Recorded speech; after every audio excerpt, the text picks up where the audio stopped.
Halo kawan-kawan sekalian, apa kabarnya? Semoga sehat selalu ya.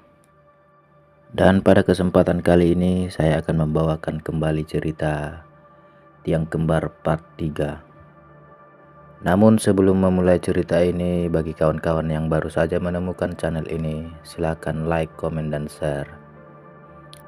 Dan juga silakan subscribe dan nyalakan lonceng notifikasinya agar kawan-kawan sekalian tak ketinggalan cerita-cerita yang menarik dari channel ini.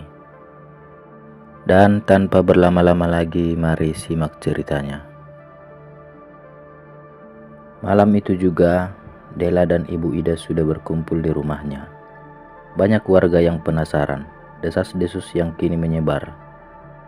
Tidak hanya keluarga mereka yang menjadi perbincangan, namun sedari tadi, banyak anak-anak yang tidak dikenal memenuhi rumah. Mereka mengaji di depan rumah itu. Bus yang disewa Pak Imron sudah datang. Mas Iwan dan Pak Sugeng mengangkat tubuh Mbak Wira yang memberontak meminta dilepaskan. Warga mulai terdengar bersaut-sautan membicarakan ini. Ini pertama kalinya terjadi di komplek ini, membuat Della hanya bisa merunduk pasrah. Anak-anak itu rupanya para santri pondok pesantren Mas Iwan. Setelah Mas Iwan masuk ke bus, yang lain mengikuti, termasuk Pak Imron dan sekeluarga. "Apa tidak sebaiknya kami pakai mobil sendiri saja, Mas?" kata Pak Imron. "Jangan, sudah, lebih baik satu bus saja semuanya," kata Mas Iwan. Di sana, Mbah Wira diikat dan mendelik ke semua orang. Wajahnya menatap marah kepada Pak Imron dan mencaci maki bahwa dia anak yang durhaka, memperlakukan ibunya seenak jidatnya. Della belum berani menceritakan ini kepada Mas Iwan dan yang lain. Namun, sesekali ia melirik wajah Mbah Wira. Setiap kali Della meliriknya, ia melihat Mbah Wira juga menatapnya, tersenyum, seakan-akan menyapanya. Bus mulai meninggalkan rumah Pak Imron. Suara para santri lantang berdoa, membaca kertas yang sudah dibagikan Mas Iwan. Namun, entah perasaan apa yang lewat begitu saja, karena Della sudah merasa bahwa perjalanan ini tidak akan mudah. Benar saja, sepanjang perjalanan mendengar doa para santri, umumnya akan membuat Della tenang. Namun rupanya sebaliknya, semakin jauh bus berjalan, bulu kuduk Della semakin merinding. Sampai mereka meninggalkan keramaian dan mulai memasuki alas atau hutan. Perjalanannya sendiri jauh ke timur. Mbah Wira hanya tertawa, masih terus mengumpat dengan bahasa Jawa, dan seolah apa yang mereka lakukan ini sia-sia belaka. Sampai tepat di jalanan tengah hutan, Della melihatnya sepanjang jalan. Dia bisa lihat di luar sana. Di samping pohon-pohon hutan, dia diawasi, diikuti. Lalu bus mendadak berhenti begitu saja. Mas Iwan meminta supaya semua tetap membaca doa. Sopir bus melihat ke arah Pak Imron. "Maaf Pak, busnya tiba-tiba berhenti." Saat itu gemuruh suara terdengar, membuat para santri seperti tersentak. Diikuti suara tawa yang melengking. Mbah Wira menunjuk Mas Iwan, kemudian berkata, "Musibah ini tidak akan berhenti di sini. Ia akan mengikuti setiap dari kalian yang ada di sini." "Bismillah Pak, ayo coba jalan lagi," kata Mas Iwan tenang. Anehnya, bus kembali berjalan. Namun, sopir bus itu nampak tak mengerti apa yang sebenarnya terjadi di sini. Bukanlah perjalanan biasa, karena ia bercerita kepada Pak Imron. Sepanjang perjalanan, di kiri kanan banyak memedi atau bangsa halus, berbaris di sepanjang jalan, meminta naik. Astagfirullahaladzim. Kalimat itu terdengar dari mulut si sopir. Setiap ia melihat jalan, ia akan berucap itu kembali. Sebenarnya tidak hanya itu. Semakin malam, entah kenapa semakin dingin. Dinginnya bukan karena suhu turun, Namun, seperti ada energi negatif yang begitu kuat, seolah-olah menahan mereka agar tidak lanjut. Sampai akhirnya, hal yang paling tidak diinginkan terjadi. Ban bus sempat bergeser hebat di jalan yang sudah sepi itu. Untung saja, bus mampu berhenti tiba-tiba. Rupanya Mas Iwan menyadari sesuatu.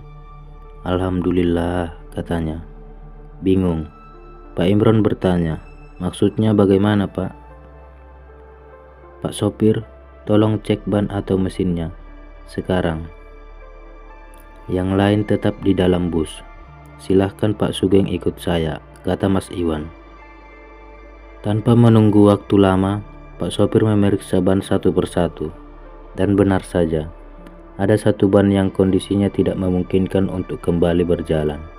Pak sopir langsung bertanya, "Apa maksudnya ini, Pak?" "Sudah, sekarang kita ganti bannya." Untung saja, kejadian ini tidak menimpa kita di depan sana. Mas Iwan menunjuk jalan yang di depan. "Kenapa, Pak?" tanya si sopir. "Di depan sana ada jurang yang kalau kondisi ban tidak prima mungkin akan membahayakan nyawa kita," ujar Mas Iwan. Dibantu Pak Sugeng, segera Mas Iwan dan Pak sopir mengganti ban yang besar itu. Sementara Dela melihat Mbah Wiram berbicara dengannya. "Nduk, Mbah kangen." Namun Bu Ida dan Pak Imron memegang lengan Dela, seolah-olah menolak untuk mendekatinya. "Ini mbahmu, Del. Namamu aku yang kasih," kata Mbah Wira. "Itu si Mbah, Pak, Bu." Dela mau mendekat. "Jangan," tegas Pak Imron. "Jahat sekali kalian sama ibumu yang melahirkanmu." "Kamu jahat," ucap Mbah Wira dengan suara bergetar. Dela mulai menangis, memohon diizinkan mendekat, sampai ada seorang santri mendekatinya. "Pendusta, sampean pendusta." Saat itulah Dela sadar, sosok di depannya menyerangai. Bus kembali melaju, dan benar saja, di kiri jalan hampir sepanjang 12 km, itu jurang. Pak sopir tidak berhenti beristighfar, seolah kejadian malam ini merupakan pengalaman yang membuatnya tidak percaya. Sementara Mbah Wira kembali tertawa-tawa, membuat suasana kian mencekam. Selepas jalan jurang, rupanya mereka masih harus masuk lagi ke jalan samping kiri kanannya hutan. Sampai akhirnya Mas Iwan menyuruh berhenti di sebuah jalanan yang dibabat. Bus pun berhenti. Mas Iwan dan Pak Sugeng mengangkat Mbah Wira menuntunnya untuk ikut. Bus tidak bisa masuk, tapi pesantrennya sudah dekat dari sini. Tinggal masuk ke jalan itu, kata Mas Iwan. Pak sopir yang masih kebingungan memilih untuk ikut masuk. Ia masih terbayang bagaimana ia melihat dedemit yang selama ini dia lewati. Mbah Wira mulai berubah. Awalnya, di mana ia terlihat sombong, kini meraung meminta dilepaskan, dan mengancam akan mencelakai Mbah Wira semakin jauh bila ia tetap dipaksa ikut. Pak Imron sedari tadi khawatir dengan ancaman itu. Namun, Mas Iwan justru menantang. "Kamu pikir saya tidak mengerti? Kamu hanya menggertak." Suara meraung semakin terdengar, diikuti para santri. Dela berjalan tepat di belakang Pak Sugeng. Bu Ida dan Pak Imron ada di belakangnya. Suasana pesantren itu rupanya tidak seperti yang ia bayangkan. Di kiri kanan, ia bisa melihat pohon di mana-mana. Selain itu, perasaannya semakin tidak enak. Dela yang awalnya baik-baik saja, semakin lama semakin berat, dan ia tidak ingat apa yang terjadi selanjutnya. Yang ia ingat, rupanya Dela pernah melihat wajah jin yang merasuki Mbah Wira. Sekarang ia tahu hubungan apa yang terjadi sehingga keluarganya terseret masuk ke dalam lubang masalah ini. Bu Ida lah penyebab utamanya. Dela terbangun begitu saja. Di depannya, Bu Ida dan Pak Imron terlihat cemas. Mas Iwan hanya menatap Dela, sementara Pak Sugeng melihat dari ambang pintu.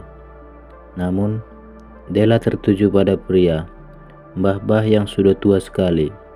Ia duduk dengan tongkat kayu jati di tangannya. Ia tersenyum menyapa. Nak Dela sudah sadar. Suaranya lembut dan begitu membuat segan. Ia tahu, namanya mungkin kedua orang tuanya yang memberitahu, pikirnya. Namun rupanya Mbah ini memang sudah tahu semuanya. Kalau Nak Dela sudah merasa baik, Mbah tunggu di depan padepokan, dekat masjid. Semuanya dibantu Mas Iwan. Mbah asing itu meninggalkan kamar. Bu Ida mendekati Dela. Namun Dela langsung mengatakan, "Bu, Ibu mengambil apa dari tempat itu? Tempat kita waktu nginap di gunung itu." Bu Ida tampak terkejut. Namun ia tidak menjawab pertanyaan Dela. Pak Sugeng tiba-tiba masuk. "Apa Dela sudah baik kan? Mbah Fatona memanggil kalian." Pak Imron, Bu Ida, dan Dela segera pergi. Ia masih memandang ibunya, tatapannya menyelidik. Di padepokan terlihat seperti tempat mengaji kitab kuning. Lantainya terbuat dari kayu jati yang disepuh sehingga halus. Di sana Mbah Patona, Mas Iwan sudah menunggu. Di depannya ada kopi hitam dan sebutir telur. Pak Imron seperti sudah tahu apa yang akan dilakukan Mbah Patona.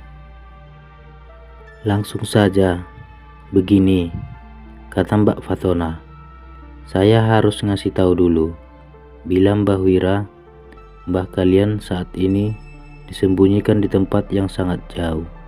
Tidak bisa pulang, tidak bisa dituntun pulang. Jadi sebelumnya, saya harus menyampaikan ini. Mohon maaf bila saya tidak dapat membantu banyak.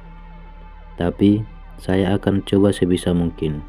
Dan semoga Allah memberi kemudahan." Sesaat tangis pecah. Dela dan Bu Ida berpelukan. Sementara Pak Imron hanya menutup matanya dengan tangan. Padepokan mendadak hening sekali. "Sebelumnya saya hanya mau memastikan," ucap Mbah Tona, menatap Pak Imron, Bu Ida, dan Dela bergantian. "Sebelum kejadian ini menimpa kalian, adakah di antara kalian yang bermimpi bertemu dengan wanita cantik?" Dela langsung berkata, "Ada Mbah, ada, itu saya." "Nak Dela tahu siapa wanita ini?" Dela menggelengkan kepala. "Nak Dela, coba mendekat," kata Mbak Fatona. Ketika mendekat, Mbah Tona membaca ayat serta memijat tengkuk Dela. Dan betapa terkejutnya, mendadak perutnya mual dan Dela memuntahkan sesuatu. "Astagfirullahaladzim," ucap semua orang yang melihat. Di lantai ada seperti ikan lele, namun bukan lele. Besarnya seukuran ibu jari dan panjangnya sepanjang telapak tangan. "Apa itu Mbah?" ucap Mas Iwan yang sama kagetnya. Sudah kuduga, sebenarnya yang diincar sejak awal itu adalah Dela. Kemudian Mbah Fatona menatap Bu Ida. "Bu Ida, bisa bercerita apa yang diambil dari sebuah kamar di penginapan di gunung itu?" "Mungkin Bu Ida bisa mulai bercerita," kata Mbak Fatona. Bu Ida menatap Mbak Fatona ragu, namun kemudian beliau mengatakan, "Sebuah kalung, Mbah." "Kalungnya milik Ibu?" "Tidak, Mbah." Bu Ida terdiam lama. "Saya mengambil di salah satu kamar dan entah kenapa saya ingin membawanya pulang." Mbah Fatona lalu beralih ke Pak Imron dan Dela. Beliau mengatakan, Sudah, jangan ada yang marah. Sudah terjadi, tidak ada yang bisa mengulangi waktu. Yang sekarang, saya ingin tahu di mana kalung itu." "Itu masalahnya, Mbah," kata Bu Ida. "Saya menaruhnya di dalam tas, tapi sesampai di rumah, kalung itu hilang. Sampai sekarang saya tidak tahu di mana." Mbah Fatona mengangguk. "Tidak perlu dicari. karena kalung itu sudah dibuang oleh Mbah Wira. Begini, Mbah Tona menjelaskan.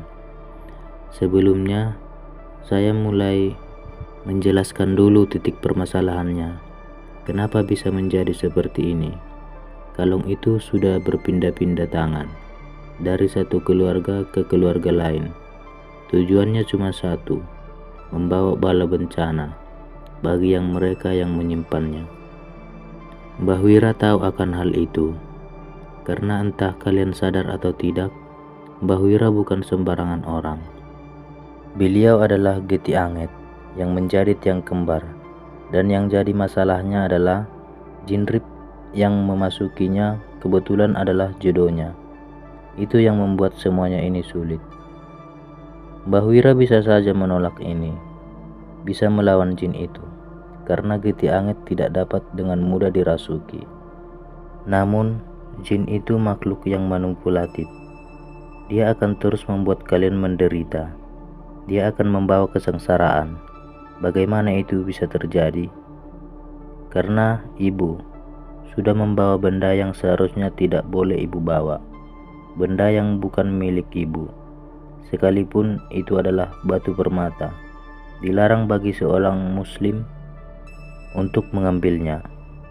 Karena tidak ada yang tahu selain Allah yang Maha Tahu. Mbah Wira menerima jin ini asalkan di antara kalian tidak ada yang dilibatkan dalam penyakit atau musibah yang sedang siap ia tumpahkan kepada keluarga ini. Sekarang saya harus cari tahu dulu di mana Mbah Wira disembunyikan, karena alam mereka berbeda dengan alam kita. Semoga Allah membantu kita dan semoga berakhir dengan baik. Bu Ida tampak terpukul. Tidak ada kalimat yang bisa keluar lagi dari bibirnya. Semua orang hanya menunduk. Tidak pernah terbayang bila rupanya Mbah Wira yang menanggung akibat dari semua ini. Pada malam itu juga, Mbah Fatona mengantar Pak Imron sekeluarga ke tempat di mana Mbah Wira berada. Rupanya tempatnya sangat jauh, bahkan butuh 20 menit untuk sampai. Di sebuah gubuk kecil. Di luar gubuk, banyak sekali santri tengah mengaji. Cahaya di sana hanya tergantung pada obor. Ketika pintu akan dibuka, Mbah Fatona mengatakan untuk menyiapkan mental. Karena apa yang akan mereka lihat semata-mata bukan untuk menyiksa atau membuat Mbah Wira tersiksa. Ini hanya cara yang dilakukan untuk membersihkan jin dan bangsa lelembut yang sudah terlanjur masuk karena diundang. Sekarang tinggal jin rip itu sendiri yang ada dalam tubuh Mbah Wira. Pintu dibuka dan Mbah Fatona mempersilakan Pak Imron dan sekeluarga masuk. Ngeri bercampur takut. Apa yang disaksikan di luar batas nalar. Tangan dan kaki Mbah Wira dipasung. Wajahnya ditemui banyak luka borok. Tidak hanya itu, bau busuk yang menyengat membuat siapapun yang menciumnya tidak bisa bertahan. Mual itu dirasakan Dela.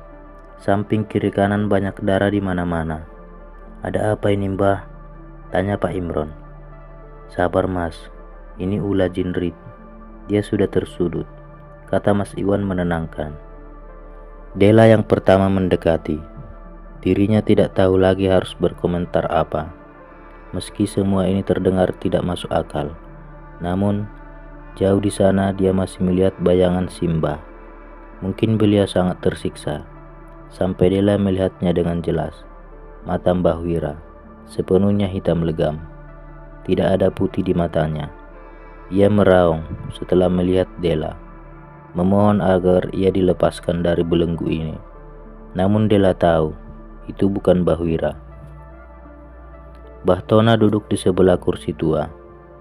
Beliau merangkul tongkatnya, menghadap Mbah Wira dengan tenang. Sebelum tertidur, semua tampak kaget. Kenapa Mbah Fatona tiba-tiba tertidur? Mas Iwan dan Pak Sugeng menahan Bu Ida dan Pak Imron. Beliau hanya mengatakan, "Di sini saja Pak, Bu. Biar diurus sama Mbah Fatona." Tiba-tiba seperti petir di siang bolong, Mbah Fatona terbangun, berbicara dengan bahasa Arab. Suaranya melengking seperti wanita. Dela yang menyaksikan itu kaget, setengah merinding. Ucapan Mbah Patona tertuju pada sosok yang di hadapannya. Rupanya, Mbah Wira bisa menjawab ucapan bahasa Arab itu. Mereka sama mengobrol. Namun, dari mana nada suara yang sangat sengit? Mas Iwan menjelaskan, Mbah Patona sudah memaksa jin itu untuk memberitahu di mana Mbah Wira disembunyikan. Namun jin ini jauh lebih keras kepala, karena memang sejak awal jin ini sudah cocok dengan Mbah Wira. Namanya juga tiang kembar. Rupanya jin itu tetap tidak mau memberitahu. Dan Mbah Patona pun kembali tertidur. Begitu dengan beliau bangun, Mbah Patona berujar kepada Pak Imron, "Saya ingin berbicara dengan Anda, dan hanya Anda saja. Mari ikut saya." Lama Dela tidak melihat Pak Imron dan Mbah Patona. Sekitar 2 jam dini hari, mereka kembali. Namun, wajah muram terlihat dari ekspresi garis muka Pak Imron. "Del, Bapak mau ngomong," kata Pak Imron. "Dela sayang Mbah kan?" Dela mengangguk, wajahnya terlihat bingung. "Begini," kata Pak Imron, "hari ini akan diadakan sholat gaib untuk Mbah Wira." Tentu saja kaget, Dela terdiam. "Sholat gaib, Pak," kata Dela. "Jadi Mbah sudah nggak ada?" "Begini," kata Pak Imron mencoba memeluk Dela. "Ada harapan dengan sholat gaib. Kita sudah mengikhlaskan Simbah, dan jika sudah kita ikhlas, jin ini akan ikut lenyap. Tapi rupanya ini bisa memberi jalan ke Simbah untuk pulang. Masalahnya, Dela harus siap menerima konsekuensi apapun. Mungkin Simbah bisa pulang, tapi akal sehatnya akan ikut lenyap. Namun hanya dengan cara itu satu-satunya. Bukankah setiap manusia akan mati?" kata Pak Imron lirih. Dan malam itu juga, persiapan sholat gaib dilaksanakan saat itu. Bagai diterpa badai angin, rupanya jin Rip itu sudah tahu. Dia berteriak, dan alam menentangnya dengan angin yang berhembus kencang. Para santri begitu terkejut. Namun Mbah Patona tetap tenang, sembari meminta semua santrinya mendekat, termasuk Dela yang baru saja berwudu. Sholat dilakukan dengan hikmat, dipimpin oleh Mbah Patona, dan jin itu menjerit sejadi-jadinya. Konon, Dela bercerita, ia seperti melihat tubuh Mbah Wira tertekuk dengan suara tulang yang patah. Begitu ngeri, namun Dela harus ikhlas. Dengan ini, semoga ada jalan bagi Mbah Wira. Setelah sholat gaib, Mbah Wira memuntahkan muntahan yang hitam sekali, dan sangat menyengat. Dia tidak berhenti memuntahkannya. Sembari mencoba lepas dari pasak kayu, tulang lehernya seperti baru saja patah, sehingga kepalanya tidak dapat terangkat. Ini merupakan pertama kali yang membuat Dela sampai tidak bisa melihatnya.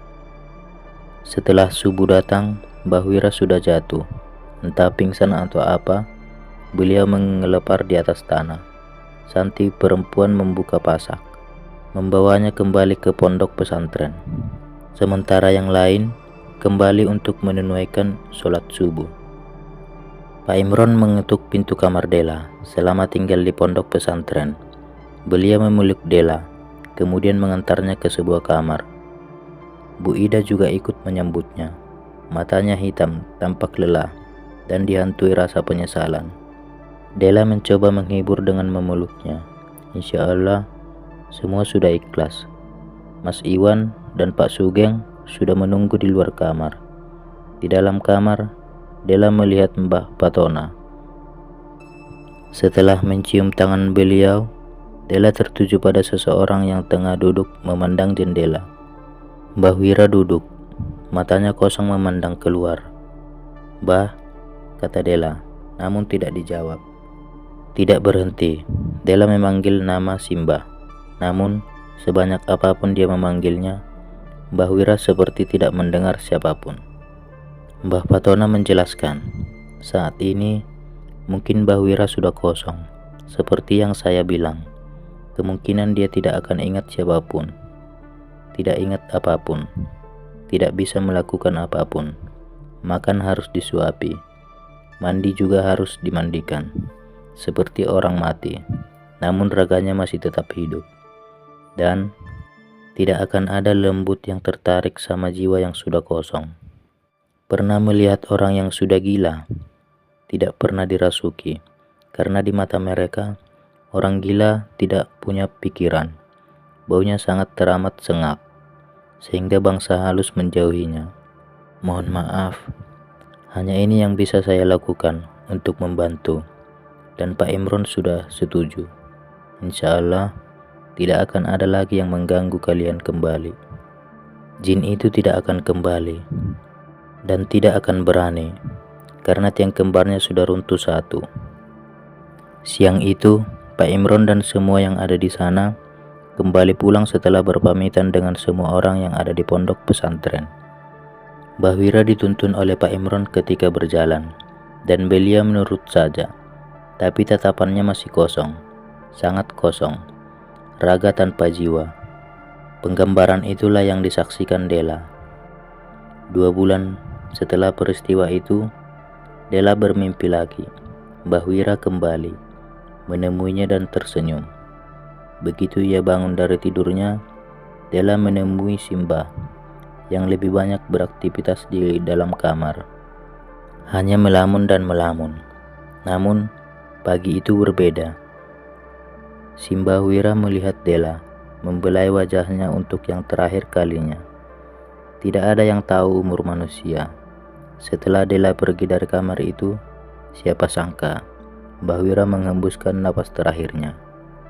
Dela hanya bisa menatapnya sedih. Tentu saja, namun ia sudah ikhlas. Dan jawaban akan senyuman itu adalah jawaban Simbah yang mungkin sudah berterima kasih pada Dela. Sekian. Sungguh sangat dramatis sekali ya kawan-kawan ya. Dan pesan yang mungkin bisa kita ambil dari sini yaitu berhati-hatilah melakukan sesuatu hal atau menyentuh sesuatu hal yang bukan milik kita dan yang tidak kita ketahui sama sekali. Karena meskipun menarik, mungkin itu bisa menjadi hal yang buruk buat kita untuk kedepannya. Dan di akhir kata, semoga kita, keluarga kita terhindar dari hal-hal yang buruk. Terima kasih, dan maafkan juga bila saya menyampaikan cerita ini kurang menarik atau banyak kesalahan saya yang pas menceritakan cerita ini tidak dapat dipahami oleh kawan-kawan sekalian dengan jelas. Oke, sekian dulu cerita ini kawan-kawan, semoga kalian semua terhibur. Salam dari saya, salam pamit undur diri. Terima kasih.